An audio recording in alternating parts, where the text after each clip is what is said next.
Hello, this is Mike. And this is Fran. And this is Mike and Fran Unrehearsed, episode 46. We're getting up there, Mom. How about 46? Episode 46, because we were on episode 45 for a little while. But now we're on episode 46, and that's good. Hey, glad to be back on air with you guys. You're listening to Mike and Fran Unrehearsed on 216thenet.com on Wednesdays at noon, real life internet radio. All right. So, Mom, I can't help but notice that there's something different about Mike and Fran Unrehearsed episode 45. Now, what do you think I'm thinking about? Well, absolutely. It was the fact that we talked about one subject. And what was that? Instead of covering many, we talked about the Olympics. Oh, the Olympics, of Instead course. of covering a variety. Well, we talked about the Olympics because it consumed our lives for the last, 2 weeks or something like that?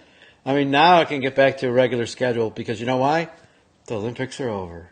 And I think it was really great. But you were watching a lot more of it than I was. Well, of course, I had much more time than you did. Yeah. But, yes. But we filled in and we saw pretty much every one of the sports. And if you didn't see them live, you could always see them on the DVR. And all that stuff is on there. We didn't know that till halfway through it, which I thought was kind of funny.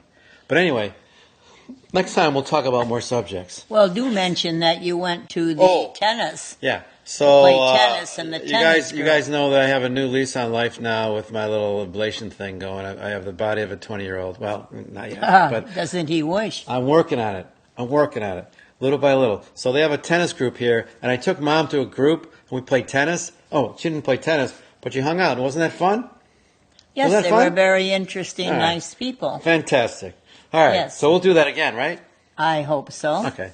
So, lots been happening last few weeks for sure. And guess what I'm not going to talk about? We are not going to be talking about the Olympics because we're kind of done with it. But we do need to touch on a couple of things. I wanted to make sure that you guys knew that you can always go to our Monday Cup of Joe meetings at 8 o'clock a.m. on Facebook. That's Cup of Joe Networking Group, Mondays at 8. And check out Life's Super app from MikeandFranRadio.com if you like saving on things that you buy every day out in the stores.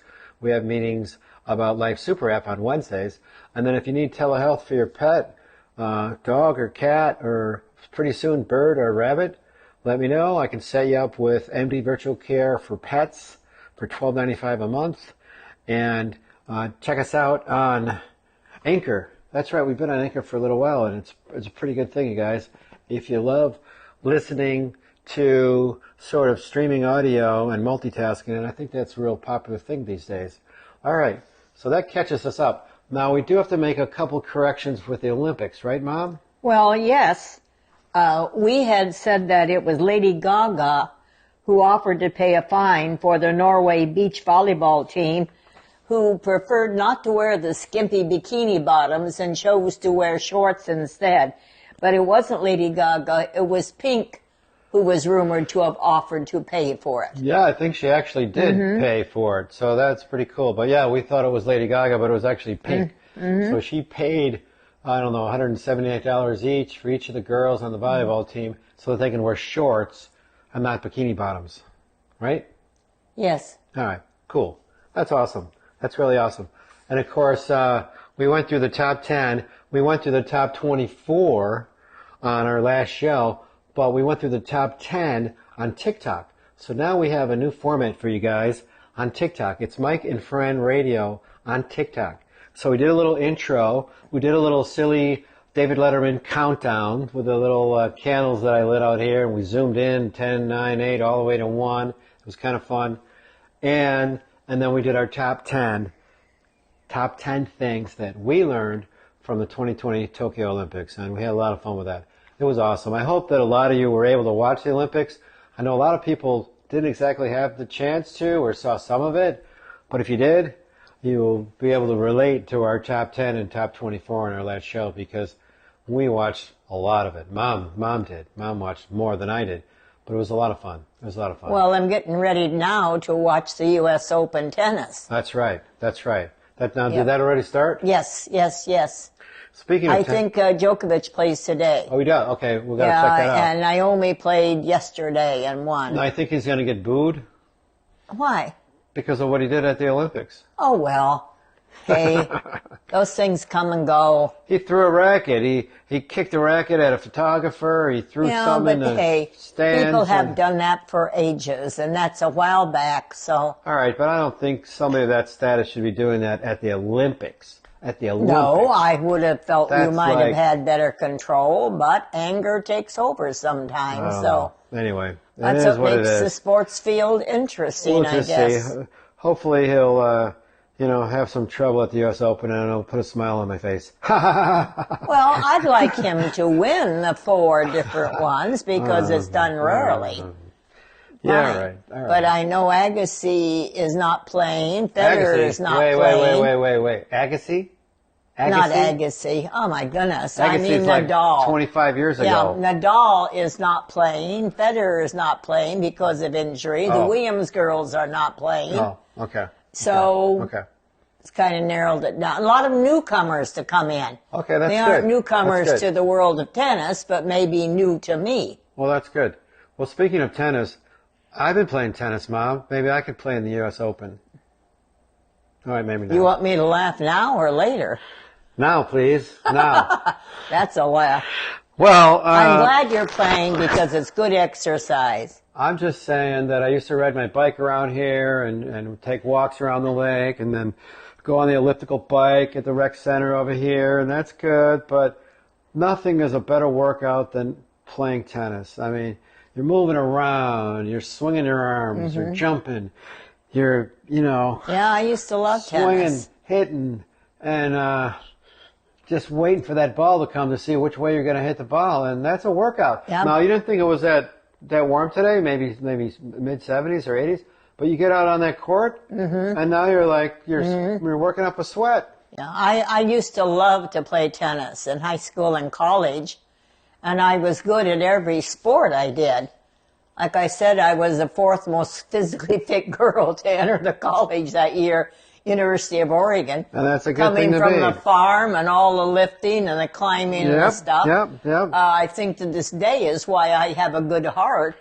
Well, you were a because I really exercised it when I was young. Yeah. That's great, and that helps. That helps a lot. But I love tennis. I was fast and I could run, and I really liked it. I'll tell you, the guys that I play with here at Lake Barrington Shores are a great bunch of men from all walks of life, generally a little bit older than me, but they're all great guys, and they all have their one type of ball that they like to hit, and that's what's funny. Dave likes to hit like a backhand slice, and when we play on the clay courts, it bounces, and it doesn't bounce high at all. So when it hits normally, you think it's going to bounce, and you're like, oh, and you got to run to get it. So every time Dave hits that spot, and I haven't played in about a week, but every time he hits that spot, you got to be right on top of the ball because it doesn't bounce at all. And he keeps hitting the same thing, and I keep forgetting that Dave is hitting the shot that's spinning, and it's not going to bounce. And I'm like, oh, he did it again to me. Dave, you're going to tell me when you do that next time. He goes, I'll tell you after I hit it. Sure, like that's going to help, but I'm going to hit that every single time. And he does. So they all have their certain kind of hits that they do. I had a pretty good game to start off with, a little set, and then I kind of started hitting some balls, not the right way, and balls that I should have hit, I didn't, and then I came back to a little bit. But you know what I'm going to do before we play the next time? What am I going to do, Mom? I'm going to go to the ball machine. Now, we have an awesome ball machine here at Lake Barrington Shores. And what I've been doing is turning it on and hitting a forehand, and hitting a forehand, and then hitting a backhand, and then hitting a backhand. But you could put it on like random shots now, the guy was telling me. So now, it's almost like playing an opponent. He'll hit it up here, he'll hit it over there, he'll hit it up there. So next time I play with that ball machine, that's what I'm going to do. Anyway, I usually play with some gals tonight at 6, but they have a music club over at the rec center, and they're going to play guitar, Mom, so I'm going to play guitar over there. Do you want to come over and watch or sing some songs with us over at the... Probably not. I would like to get started now on where you were all last week. Okay, yeah, let's talk about that. As you went to Idaho. Where was I, Mom? Where did I go? Well, Boise.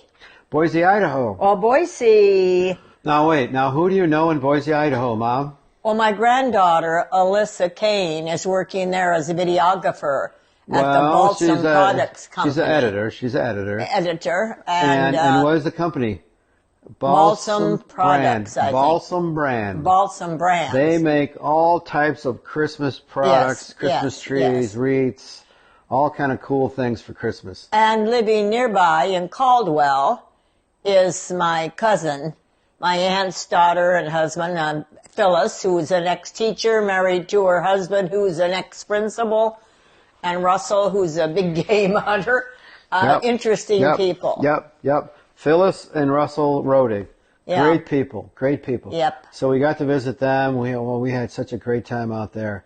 We actually had a nice little snack at their home, and then we went out to Parma Vineyard, really near their home out there. And I know they're going to be going back there again, so that was a lot of fun. So I went with my friend Jana Henning, and Jana has a mentor, or a mentee, that she used to teach, who was her student at one time, that moved to Boise, Idaho, and she hasn't seen her in a long time. She's married now, doing really well with 2 kids, just had another baby, and we wound up meeting them over in the Basque district, where they get the paella, and that was something awesome. Well, can I get back to... No, you can't. So the fact that Jana wanted to visit her friend, and was my birthday in May, she goes, well, how about this? Your niece is out there. How about if I pay for the trip out there, and then you cover the, the rental car and this and that, because I don't drive, and you could drive us around, and we'll go to all these wonderful places. And she had it all planned out so that we can go to, like, the botanical gardens, the birds of prey, we go river rafting, all these things. And it worked out really good, and we stayed at a little B&B, and it was really nice. Well, being the teacher, I would like to preface this first with the fact that Boise originally is a derivative of a French word meaning timber or trees, and Boise is known as the city of trees. It's in the state of Idaho, which has a total population of 1,716,943, and Boise, which is 223,154, is a city with a high elevation of 2,840 feet above sea level, and is the 3rd largest city in the Pacific Northwest. Really? And it's a young city. The university there, University of Boise, or Boise, Boise College, it's a state capital, but it has young people galore. It's not an old people's country at all. And they also have a huge Basque group that came there in the 1800s, late from southern France and northern Spain. And they worked as sheep herders for the English and the Scotch immigrants. And it now is the largest group of people, Basque people, in this area living outside of the regions in France and Spain. The river that runs through it and that big river walk, which you saw. Now, I've only driven through Boise, but Michael, now being there, has a lot to say and showed me all the pictures he took constantly of the area. Lovely, lovely, beautiful place. Of course, I'm coming from Oregon. I like anything that's out west. Right. Now, what's some of the things that you like the best, Michael? I'll tell you a little bit about the trip. There was about a 3.5-hour flight out there. Very small airport. Once you get in there, though, anything you do is a 6-minute drive. Anything you do. 6 minutes here, 6 minutes there, 6 minutes there. It was just kind of nice to have everything really close. So one of the first things we did was we went to the botanical gardens, which was really nice. And then, it's a different landscape. It's different. It's almost like watching a Western on TV, because you see the rocks and the cliffs, and you expect some guys with guns to come over there, or some horses to be coming down a hill. That's how it kind of looked. And then, of course, they had gardener snakes, all over the place, like we don't normally have here, which is kind of a little bit unusual. But it was really nice. We did that. We went and saw the birds of prey area, where they had some condors, the California condors, those huge birds out there. We learned a couple things, that when they're eating their prey and all the guts are flying everywhere and everything, they don't worry about it too much because when they get out in the sun, they spread their wings and the ultraviolet light helps to sort of clean the bacteria off their wings. Yeah. We didn't know about that, and that's why we saw them doing that up there. We thought that was kind of interesting. Yeah, you know, they had a bald eagle in there that had a little bit of a problem that they were working with. But Jana was more familiar with the different breeds of birds of prey than I was. But it was really fascinating. It was real fascinating. Well, the Bosque area, you went to eat some of the food. Yeah. So when we went there to meet Jana's friend, they were cooking the paella. And it's a huge pan. I mean, it must have been about like 5 feet wide or something. I don't know. They have like 2 different pans. And this one, I think it's good for like 60 people or something like that. It's relatively flat and it's a huge pan. And they have certain things that they do to help prepare the food. It's really kind of cool. So basically, it's a lot of seafood that they sort of insert into this rice mixture, and they cook it on that grill there, and it comes out really fantastic. But you gotta like rice and you gotta like seafood, because that's kind of what's in it a lot. And they actually gave me a copy of the recipe. And I can't find it right now, but I thought it was sitting around here. Oh, I don't know where it is. But you would like it. What's funny is like, how'd you make that? He goes, here's a recipe right here. And he just gave it to me. And I'm like, well, I'm going to have to try that. Maybe we can show him that next time if I found it. I don't know how Did it have clams or mussels in it? It had... I know it had shrimp. It had shrimp. It had mussels. It had some chicken in there. It had some peppers in there. It had all kind of things in there, a special kind of rice. But you know what? It looked like a red sort of tomato sauce, but there actually were no tomatoes in it, which I thought was kind of interesting that there were no tomatoes in it. Anyway, you got to try it if you go there. It was fantastic. It was really good. And while we were there, Jana was talking shop with her friend, and I wound up going inside to get a glass of wine. We met a gentleman that plays bass guitar for the group Chicago. So he had a glass of wine there, and I heard him talking to the guy who was doing a tasting, and I go, well, let me try what he was trying. And I liked it, and I went outside with this red wine, and I saw him sitting there by himself, and I go, hey, that wine's pretty good. I like that same one that you got. He goes, oh yeah? I started talking to him. He's from Chicago, from Lakeview. Oh my God. He plays music. He plays bass guitar professionally for the band Chicago. There's still 4 of the original members in the band, and they were happening to be playing that night at the Boise State Fair at 7:00 p.m. So we were in Boise, so we went and saw him play, and it was a great show. I took a lot of video of him and some photos, and I'll send it to him. The guy's name was Brett.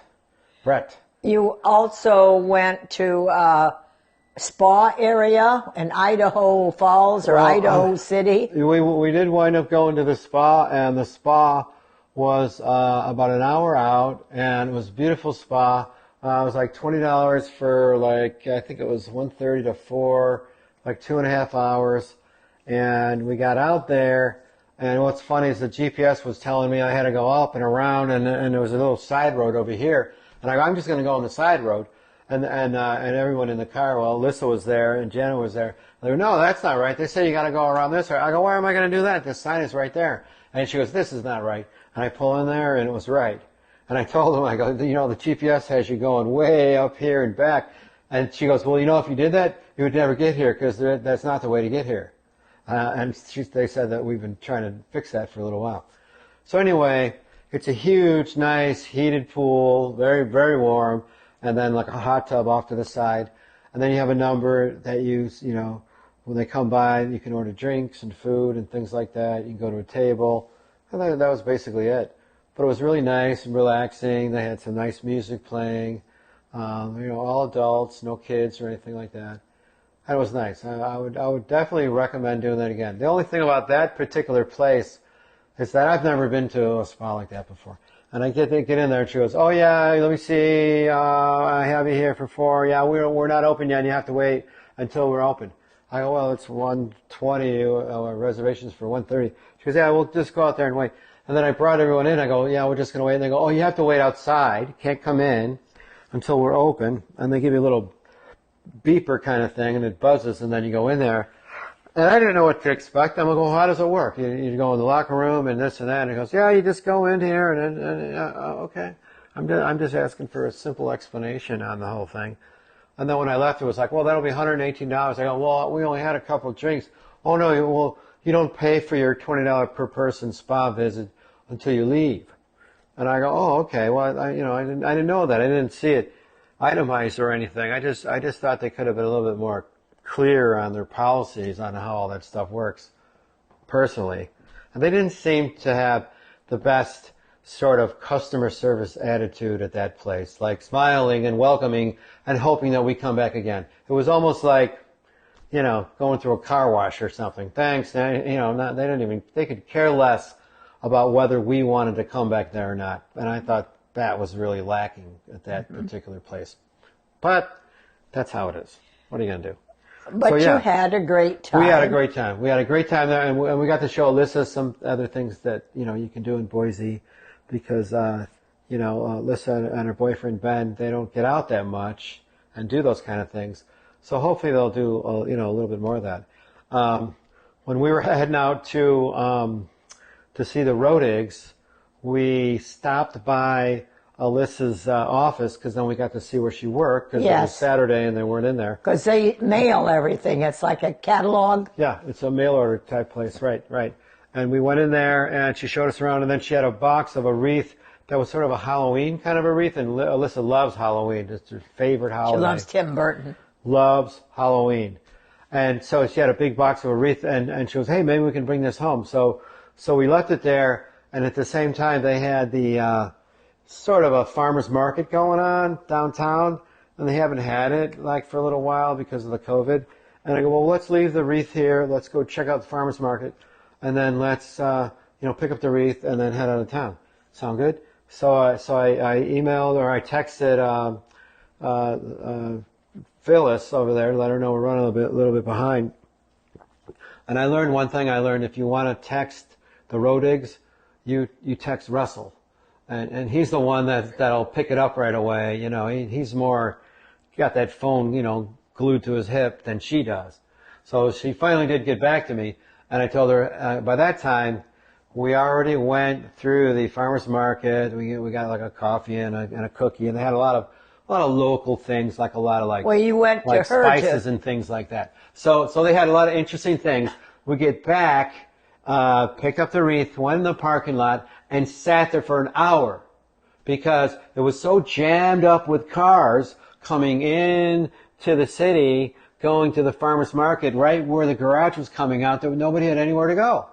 I'm calling 911 and saying, what's the emergency? I go, well, it's not an emergency, but they really need to have somebody directing traffic down there because we're all in this parking lot and it's taking 10 minutes to move one car length. It was getting to be really ridiculous. So anyway, eventually we finally got out and I told her we were running late. We didn't get to her place till about 2, but it worked out okay. We had a nice spread, like I said, and then we went to Parma and you went to the winery. Had a great time at the winery, and Phyllis wound up buying us two bottles of red and a bottle of rhubarb wine for Alyssa, and I've got Russell a book. Now tell him about the book. You were looking at the book. The book I got Russell. Well, it's like how to protect yourself from all kinds of animals. Yeah.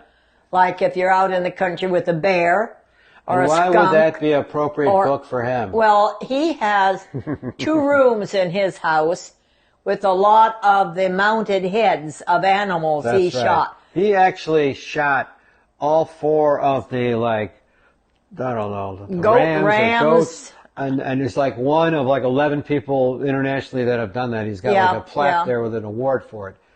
So he's a pretty amazing guy. He plays guitar now too. Yeah. And I'm going to hook him up with Old Town School of Folk Music. Well, he's the only relative I know that years ago you go sit into a room and you'd have all these animals' heads all lined up around you. Right. Now at their newer house, they have it spread out in 2 rooms. Right. The deer and God, it looked like were some from Africa? All over. Yeah, because he did a lot of this on a safari in Africa. Yeah, all over. Yeah. It was really amazing. Russell is one amazing guy. Yeah. You know, he told me he lived in Nevada for a while, then he became a principal, and he's had a lot of stories that he talked about fishing and hunting. Well, and he those does kind a lot of things. outdoor stuff, like my brother Lee, who this last weekend was up in Alaska going fishing. Well, what was amazing to me was that now he's into music. Yeah. And I haven't seen this new home, and it's a beautiful place. Yeah, in 'cause we haven't been Caldwell. out there yet. I haven't seen And- this one either. And we're playing a little bit of music with him, and he invited us to come back out there again anytime and spend some time with him out there. So I think that'd be a lot of fun. We should probably take him up on that, and I hope Alyssa does. Alyssa, grab some friends, go out there, go to the vineyard with them. They're just great people. We had a really wonderful time. Wonderful time. All right, Mom. So I guess we should feel pretty lucky that we're located in the Midwest where we don't have hurricanes or tornadoes, right? Because Hurricane Ida just hit Louisiana again. Well, we after do what? have our things here. Okay, but we don't have hurricanes and tornadoes. But not... Come on. After 14 years after Katrina, they got hit with another one, Ida. 16 years, Oh, I I'm believe. sorry. Yeah. 16 years. So let's hope that maybe it hit areas that maybe we're fortified now and we're a little bit, stronger to withstand the winds of a hurricane, for God's sakes. So I guess we'll see what happens. Well, they possibly may not have electricity restored for about a month. Oh, my God. And there are so many people from states far away and near that are ready to go in and help to restore this. It was interesting when I saw on TV the big walls that went up, this barricade or seawall, which hopefully worked. I don't know that much about it. We'll find out. Yeah. Hopefully they Right. were able to withstand some of those winds Yep. and things a little better than they were last time, because that was devastating. Right. So what else is going on in the news, Mom? Well, the end of America's longest war Is over. Is over. is over. The end is over, and it carries a lot of very deep felt emotions. In our family, I have a cousin, Brian Babb, who ended up being killed as a result of this by coming back mentally disturbed and confronting the police. And PTSD is what it's called, Mom. Yes. And it was a form of that, I think. But his sister, Stephanie Babb, and his dad, Lee Babb, have been fighting. And Rhonda. And Rhonda have been fighting to make more rules and regulations so that does not happen again. Right, Why couldn't they have just shot him in the leg or something like that? I mean, when he comes out pointing a gun, that's not good. I understand. But the way that whole thing was handled when we heard about it could have been handled a lot better. Nope, it could have. But I'm glad that the war is over. Yes. I want to say one thing, though, before we go, is that some things are happening in Chicago that are very good in the sports arena. Chicago Bears are going to be playing for real the next week, and the White Sox are going to win the World Series. Well, they're 10 games the ahead. Chicago White Sox are going to win the World Series. You hope. Cubs, hey, it's time to rebuild again. But Chicago White Sox are going to go all the way, and the Chicago Bears are going to go all the way. And you heard it here on Mike and Fran Unrehearsed. Okay. I hope so. So how are we doing on time here? Yeah, we're getting down towards the end here. Got about a minute or so, Mom. Well, you wanted to mention. You want to mention what? You wanted to mention about Ed Asner. Oh, yeah. Ed Asner's gone. Wonderful guy. Wonderful guy. Well, interesting actor. What was his famous line? You got spunk. And I hate it. I hate spunk. Yes, to Mary Tyler Moore. That's right. That's right. Well, he was very active in things like the Screen Guild and politics. He was interested in a lot of things. He was. He really was. And, he'll be missed. He'll be missed. Great guy. Say goodbye, Ed Asner. Okay, so we're running out of time now, Mom, so that's about it. All right, goodbye. I'll see you guys next week. See you later. Take care. Bye. Bye-bye.